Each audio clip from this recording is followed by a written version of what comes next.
Play. In the last days, they will call good evil and evil good, light dark and dark light. Amen. And we're seeing that happen. Again, there's nothing in this world that's happening that the Bible does not address. Literally, if you're not familiar with your Bible, it answers everything to what's going on. It's amazing to me that the world is actually catching up to what the Bible has been saying all along. And it's quite profound. And we need to remember that. So Charlie, regarding the reset, how does the book address the Great Reset in the area of economy? There's a lot of talk these days about, in fact, didn't we just see the Fed chair say something recently just about... Yeah, and Jack, you'll be able to educate everyone on the specific biblical prophecy of this, but a big part of this is cashless, right? Transitioning to numbers as currency, right? They talk openly about this. And it's really, I mean, again, I could go through all the notes here. I encourage you, if you're really into this, just buy the book and read it yourself. We do entire podcasts on this. We'll talk about at the end of how, if you really want to dive deep into it, understand their philosophy, their actions, their motives, and all of it. But they look at the economy as an opportunity for control. And they also, everything that they focus on, it's so interesting, has a through line towards mass conglomeration of power and centralization. And so you think about economics, which right now a lot of people are living through some economic uncertainty, which is intentional carnage, by the way, totally intentional. That's right. It's inflation is a strategy to break the back of the American dollar and to break our economic prosperity. You look at what they're trying to do economically, you say, oh wow, that's interesting. They want your purchasing power, your decision making to be able to be turned off and on at a moment's notice. This idea of going cashless, which again, we've had this 100-year arc where if you look, this is what should give you comfort as Christians, by the way, is that there is a spiritual energy pushing them. I know this is, why does it give you comfort? Because it means the Bible's true, okay? That's why it should give you comfort, okay? Is that 100 years ago, there was a movement to destroy the power of the American currency that was decentralized and durable, and it was based in gold and metallics and finite, and it went into the land of infinite, right, with the closure of the gold standard, the proliferation of the Federal Reserve. Federal Reserve was about 105 years ago, was created in 1917, I believe, with the Federal Reserve Act. All of that is now leading towards this moment where the Fed chair, Jerome Powell, says we need to now go towards a not global, but a network online currency. I'm paraphrasing. I'm clumsy with the words. Essentially, we're going all digital. That's what, a digital currency, okay? And you think about it, it's open to immediate and total manipulation. And so what is money? Money is a store of value. The ability to be able to create more money out of nowhere does not create more value, right? That's pretty obvious. Not one politician we've sent to D.C. has understood this fact. No, that's not true. Almost zero politicians we've sent to D.C. in the last couple of years understand this. And it's part of a broader strategy to dilute and destroy value itself, because when there's so many dollar bills and so few products, then the dollar bills mean absolutely nothing. And to kind of tie this all together, even quicker than cultural, because the cultural stuff is a longer-term ticking time bomb, and Satan is definitely investing in that. He's, putting some well-placed TNTs all throughout our society. If you really want to take a country over, you could take a country over in an afternoon if you break their economy. That's right. The culture stuff is long, right? That's a longer-term play. The economy stuff is quick, it's rapid, it's immediate, and the pain is overnight. And look, I'm not an economic predictor. I do believe there's a lot of economic carnage coming. I think it's all intentional. I think we're going to have a labor market collapse. I think we're going to have the worst of all combinations. There was a guy on television this morning who I really respect, Saperstein, who said it's not a matter of return on investment, it's a matter of return on capital. Yeah, that's called a bank run, okay? That's really bad. When a guy who manages billions of dollars said it's a matter of just being able to get your money back at all, yes, let alone get an ROI. Yeah. And then they asked him this morning, who I really respect him, he's a very prudent investor. They said, what are you investing in? Cash. They said, well, it's 9% inflation, so you're losing 9%. He said, only 9%. Ooh. And so that's just a little bit of a taste, which is intentional. I believe, remember, you can't reset something if you don't break it first. New Year's Day, 1st January 2023. Little update walkthrough. Just finished this.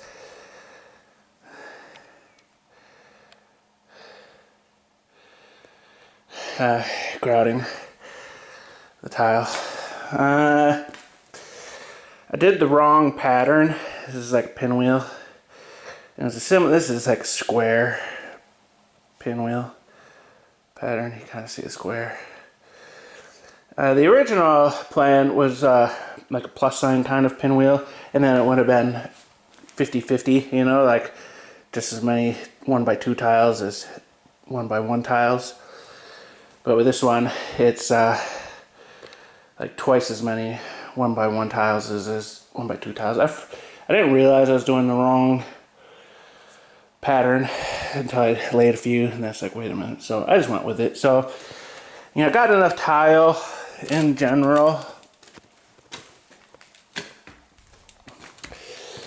Some more 1x2s. Enough tile. Oh, and some new tires for the Gorilla Cart. I got enough tile to do this area, so I'm probably just going to switch up the pattern for the rest of this. Do a transition, maybe like one more square pattern, you know, that'll kind of take me most of the way through this part right here. I don't know yet. I went with regular mortar, which didn't really stick that well. I went with regular type S mortar because it's a lot cheaper than tile mortar. It didn't really stick that well, so I was working the grout in really good to kind of help lock the tile in place. Half-inch trowel. I think for the rest of this I'll do a 50-50 type S mortar and tile mortar, because tile mortar is just too expensive to go plain for a bunker. There's my first set of maps. Got them backwards though, because the thing. I did this. It's gonna be, you know, this is painted now, these walls for this side. I'm not gonna walk on it. I was walking on it. You kind of see where I stopped. Still need to paint the ceiling, but I may not paint the ceiling. I may just give it some wood. But kind of the biggest change is, you know, finally laid like a proper floor on this side. Still got to do this side. This was kind of priority because I had, like, you know, a long weekend for Thanksgiving, and now this is January 1st, you know. Christmas was a 3-day weekend, but it was -2 degrees and icy, so I didn't even bother coming out. But this was a good chance. Main change is the preps. So got enough food, you know, to kind of get around. Enough toothpaste, and, you know, I got some, you know, just miscellaneous things, you know, like tin foil and paper plates. I got some paper and pencils, you know.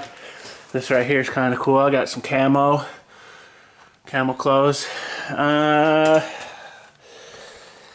So started working on beverages though. I got this bar tool set. It's got a nice little spoon and something else that I wanted. I can't remember, but a little spoon for powders. So I started working on beverages. Got actual glasses for making my drinks in. This is about half of the alcohol I'll get. This isn't even half. I got more still in town in Nashville, but this is like, those are 1.75 liter bottles. All of them are. It's like a 6 1.75 liters. No, 12. It's 6 per box, you know, and 2 boxes each, you know, so 12 total. 1.75 liters of vodka, of just hardcore 190 proof spirits, of silver tequila and yellow tequila. And then I'm going to be getting the same, you know, like 12 1.75 liter bottles each of bourbon, whiskey, dark rum, light rum, and maybe like some hardcore whiskey, you know, like Wild Turkey 190 proof bourbon, you know, or whiskey or whatever. And that'll probably like fill out my liquor selection, you know. So I got the beverages, and a lot of like other beverages is like iced tea mixes, cocos, fruit punch mixes, lemonade mixes, raspberry iced tea mixes, and then the kicker is like powdered fruit. So, you know, the way I look at it, this is like a 13-year, I mean, really, because it's not needed. Alcohol is just like however much you drink it, you know, but more or less like a 13-year supply of alcohol. And then with wrapping it up, you know, with those whiskeys and rums, it'll be like a, 30-year supply of alcohol. I got like a 12-year supply, 13-year supply of powdered fruits, mainly limes, powdered limes, and powdered lemons. Vacuum packed or not vacuum packed, but oxygen absorbed in the Mylar bag, so they should last, you know. And that's like 4 servings a day, like a 13-year supply, and do like another bundle of that. You know, this is like $750 worth of liquor and $750 worth of powdered fruit, you know. So it's kind of breaking it down in halves. And I'll still be getting some more iced teas. So kind of the thought is like a whiskey sour being like some lime, powdered lime, some whiskey, and maybe some lemonade, you know, like the little spoons, because you just use like a little spoon, one of these like long, tiny baby spoons, you know, that comes with a bartender set, I think just for olives or something, but doing that in a powder, you know, one of those things of powder and with a drink, you know, or like doing some margaritas, you know, mixing some sugar in there, and then, you know, instead of being a whiskey sour, it's like a margarita. Just for regular drinking, you know, for my own juice, you know. I won't be getting, it's, you know, these purple things of like little packets I drink right now. You know, it's just convenient, but it's too expensive to stock 30-year supply of it, you know. I may get a little bit, you know, like this or that flavor, you know. It would be good kind of getting some Coke powder, like, not Coke, but like Coca-Cola, cherry cola for making like rum and Coke or Jack and Coke, you know, mixes, you know, but the bulk is just going to be like the fruit powders, you know, because I can just mix the fruit powder and the sugar in there, you know, and then it's got plenty of flavor, you know, for doing that. But it is getting to be that time. This was priorities because I'm running out of room, you know, trying to clear out half the floor. Half the floor space is just about impossible, you know, it's like a hoarder situation going on in here, like trying to finagle everything. What do you call it? It's kind of more of a mess than usual. But next time out here, you know, maybe like a month or two, come back out, I can start putting all that back over here, you know, or I might do the baseboard and trim, you know. Right now I'm thinking like a 1x8 baseboard, so you kind of see like my outlets are a little high off the ground. I can't remember what I set them at, maybe like 15 inches or something, so I can do like a 1x8, a 1x10 baseboard, you know, and then do some 1/4 inch paddling cut into like 2 foot long, 2 inch wide strips, and then do kind of like herringbone patterns on top of the baseboard, you know, and then some nice chair rail shelving on top of that. So I might do that, you know, staining the 1x, you know, kind of like the 2 inch by 2 foot, staining that white, painting the actual baseboard, base shoe, and chair rail semi-gloss white. So it'd be like a stained gray, stained wood, you know. So this is 50 Shades of Grey. I forgot, you know, this is going to be kind of gray themes, you know, the counter will be concrete gray, you know, so it's going to be various shades of gray, but, I may not get to it, you never know.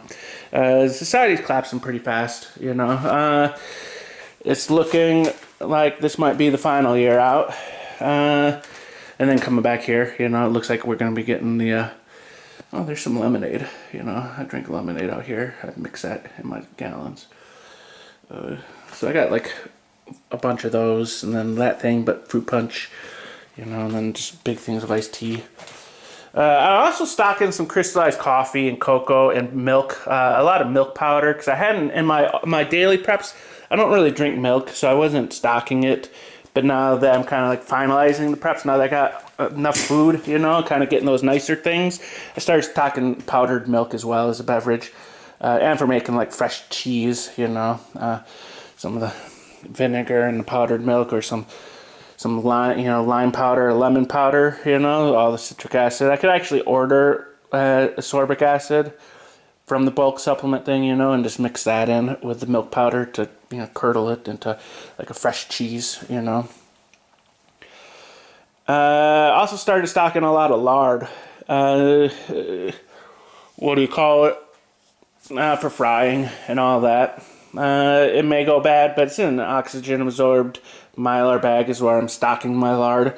So hopefully it won't go bad. I've had a tub of lard over there going for I don't even know how many years now, and it's still not like rank or anything. I would still eat it, it doesn't smell bad. But some more stuff. Oh, there we go. Well, lemon powder.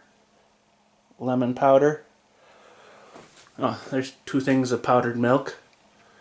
But then in here, a bunch of like lumber, 4x4s, 2x4s. I ripped my plywoods down into 2-foot sheets, so it's like a half rip, so it'll fit in the car, but a bunch of plywood. But there's just like no room left, for supplies, So it's kind of like I have to do the floor, before I get more supplies. I'd hate to just pass up supplies because I don't got a spot for them, Now I can, move all this stuff in there and do whatever, This is, here's these things in here. I'm still waiting on my Geiger counter. This, where I got my One Things mirror safety. They're supposed to tell me when they got their Geiger counters in because they're switching up supplies. Oh, lemon case. I probably already showed that. So goodness, yeah. So this is a lot of food, and then I just got a bunch more food as well. This is a pretty big room full. But yeah, so I may do the trim, or I may just move everything over because it's nice having a nice floor, that I can walk on. That vinyl, I got the vinyl still over here. That scrap vinyl that I had laying down, I rolled it up. It'll come in handy for something, like just a temporary roof or tarp or something. But it would get worn out over time. This is actually durable, and like, coals and things, burning stuff won't melt holes in it, so a nice durable floor. Yeah. So that's pretty much it for in here. Started doing the painting. That's going to be the gray color. I got like almost 5 gallons more. Yeah, there's, that was 2 bags.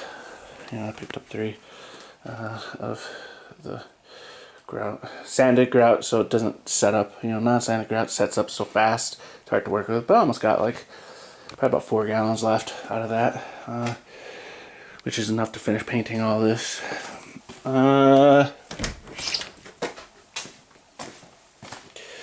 Not too much else has changed.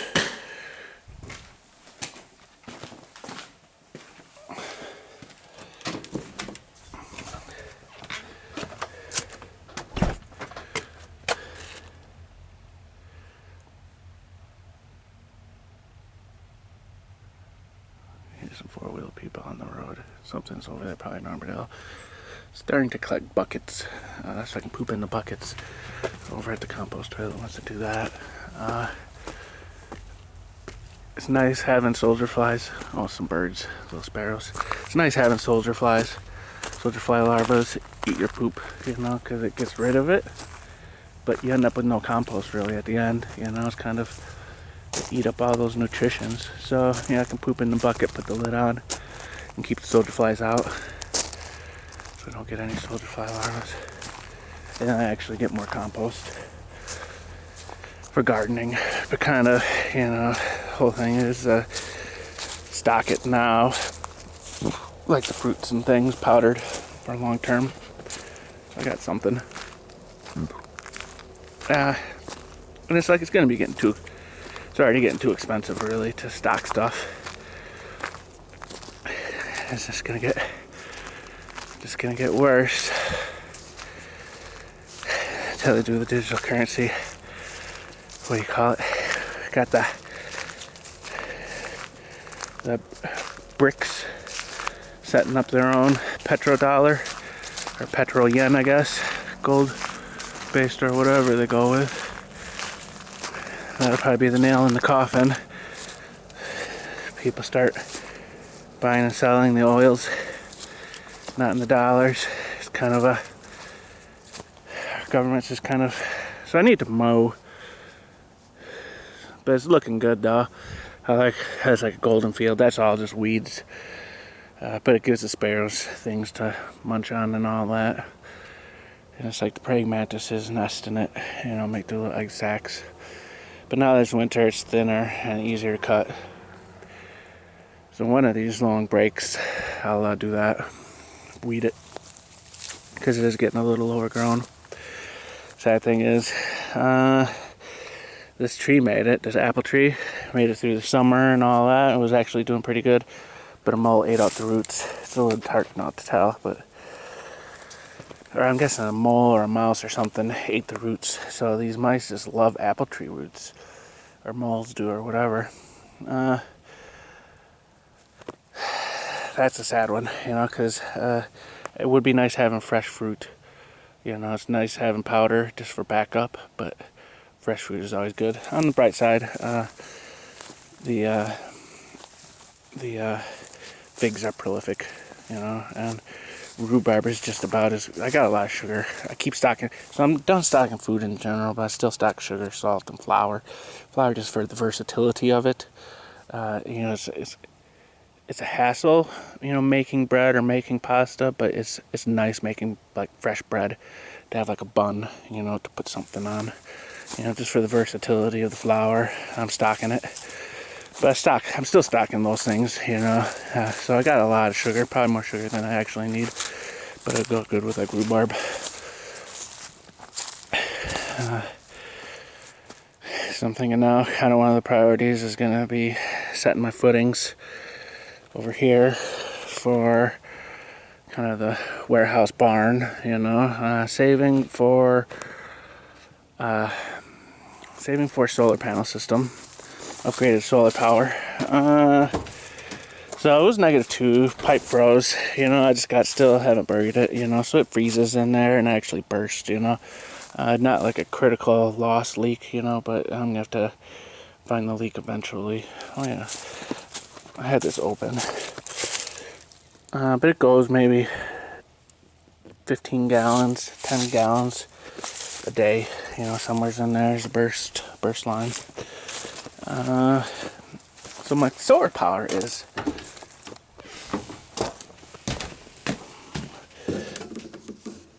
let's see if I can see it. Where is that? Which one is the ground? Okay. I usually don't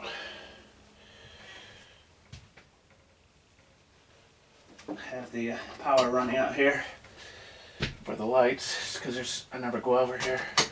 Yeah, that's the right one. This is a 12-volt system, so that battery was bad. It's still acting up, Like I was bumping the music while I was doing that. I can't tell what it is, but it's probably like 12 or 11.9 or something. And the sun's just falling. This is a 12-volt system though. It's just all a single row of batteries, kind of running, positive, negative. But I'll be switching to a 48-volt system, so it'll be like 4 batteries wide, and then however many long, but that's gonna be expensive, so saving for that. Really not too much has changed. There's a lot of moths. A bunch of moths must have hatched out in here. -2 last weekend, and sun is down, but it is 62 degrees in here. Very nice, a little wet, so it was rough coming in. But other than that, I'll just shut off the power, the inverter, so it doesn't drain the system. And I'll be switching over to generator for tonight.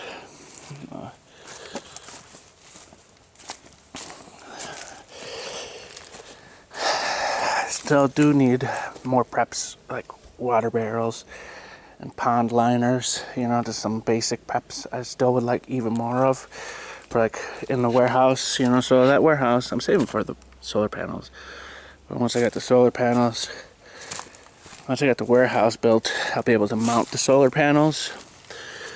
And I'm mounting them on, you know, I like it on the roof because it's out of the way, but it gets covered with snow and it's hard to clean. And you can't really access it. So I'm going to be mounting it on the wall, you know. It'll be, you know, a tall wall, you know. I haven't really finalized it yet. And these will be, these are 100 watt panels. It'll be 400 watt panels, a bunch of them. And then just mounting them on the wall with a, you know, hinged on the top pole, and the bottom pole I can kick out, you know, to adjust it for the angle of the sun, you know, in the winter versus in the summer. But also if there's a hailstorm or other kind of bad weather, I can just kick out the bottom, and then they just sit vertical under the overhang, you know, so they'll be protected from hail. Because right now it's vulnerable for hail, you know. So I have them kind of mounted on the wall, and then just, you know, kicking them out, you know, just like a quick, easy pull, you know, with a pin. Is how I'm going to do it, you know, for the proper one. You know, proper solar is going to be 48 volts, 400 watt panel, a bunch of them. Probably like, I don't even know yet, you know. You know, it's just different. It's kind of like how many batteries do you want, you know, how much backup, you know, but 12 to 16,000 or something, you know, I'm guessing is what I'll end up going with, you know. And just holding on to the stuff while I'm building this, you know. So when I get long weekends, you know, mow the lawn, you know, and spray for, what do you call that? Blackberries and poison ivy, but also dig the footings, you know, and actually constructing it. I'm going to construct it out of trees, start felling those trees along the top of the hill, pushing the opening that way. I need probably about 30 to 40 trees to mill up the lumber for this, because this is too expensive getting lumber. And by the time I'm actually building it, you know, it's just gonna be way too expensive. And the trees are free, you know, and I need to clear them anyways, just for more growing land or just, you know, pasture land. I would like to, once I got it built, you know, fence it off. I got fencings, you know, fence it off, and then, you know, do ducks, you know, and then this will be kind of the duck pasture under the fruit trees. Ducks because they're quieter than chickens and roosters. Probably some Muscovies. Get like, I don't know, 2 males and 8 females, maybe something like that. I don't know. Nothing's changed back here though. This is some brittle now, several years in. The bottom fell off, so I just temporarily screwed it in there to keep the rain from coming in there. But eventually this is gonna cut maybe like another year or 2 out of that before I have to redo that panel, you know, because it's so exposed. These ones are all right, but this one I'm gonna have to do, so maybe get a few sheets of that just for a backup. Yeah.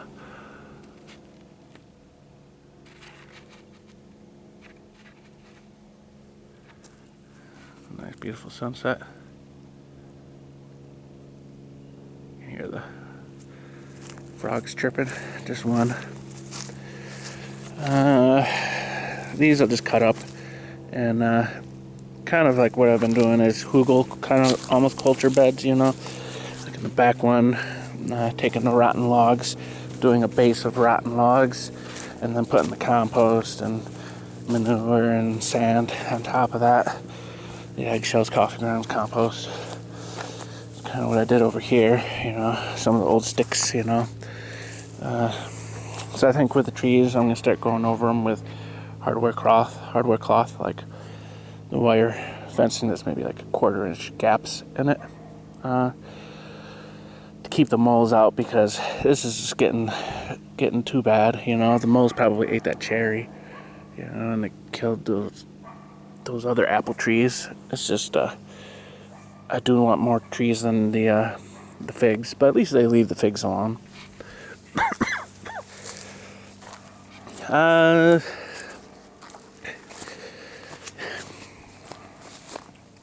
This is my car now. Got the gas tank and the seat, and you just sit there and it propels you. No, being rainy weather, I couldn't, it gets too much slick. I can't make it up the driveway, so I'm parked down at the bottom almost. It's like a long, hauling materials, hauling like plywood and tubs of food and buckets and lumber, hauling materials back up, so this is like a little rest station. And I'm gonna bring those, fill them with gas because they're empty. I usually bring them, but I forgot to bring them last trip out, so I had just, have like I would have run the generator sooner, but what do you call it? I only got like half a tank of gas in it because that was that. I don't want to. I got like 30 gallons of gas stocked. But I bought that gas at $3.25 a gallon. I was figuring it'd be like $10 a gallon right now.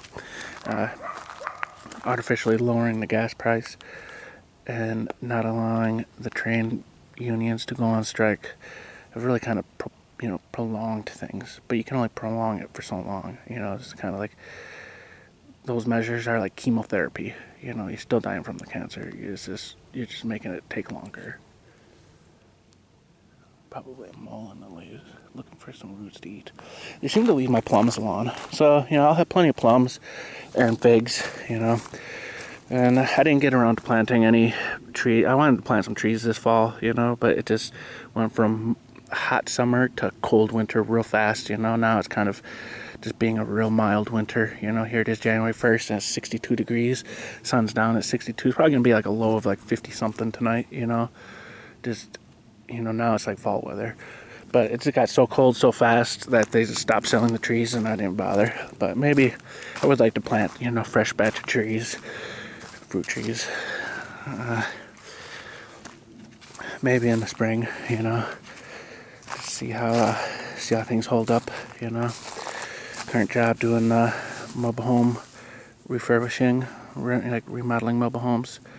We're running out of mobile homes to do, so maybe like 3 or 4 more months of that, and then residing a bunch of them for maybe like 3 to 6 months, and then it's kind of you never know what'll be available at this job, what this company have available. Like they usually would just send you to a different state, or to a different place, but I'm not moving because I need to stay close,